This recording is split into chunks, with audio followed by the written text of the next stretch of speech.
Un nouveau week-end au grand air à la faveur de ce pont de la Pentecôte, mais toujours dans la limite des 100 km, valable jusqu'à mardi, ce 2 juin, qui verra s'accélérer le déconfinement avec la réouverture des bars, des restaurants, mais aussi des campings situés en zone verte. Des campings qui ont commencé à reprendre vie il y a maintenant une dizaine de jours environ, en accueillant les propriétaires de mobil-homes. Et forcément, ils en profitent, à l'image de Claudia, qui a été jointe par Carole Ferry pour Europe 1.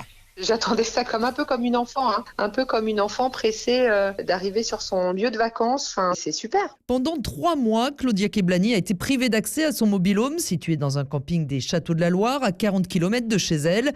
Désormais, ça y est, en tant que propriétaire à l'année, elle fait partie des privilégiés qui ont le droit d'y retourner avant même l'ouverture des campings.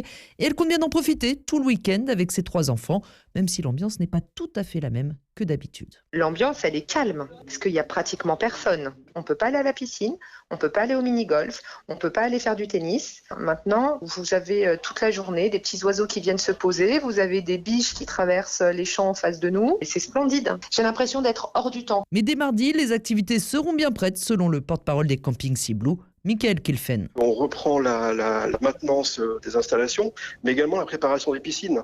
La piscine, le complexe aquatique, c'est un élément central dans la vie d'un camping.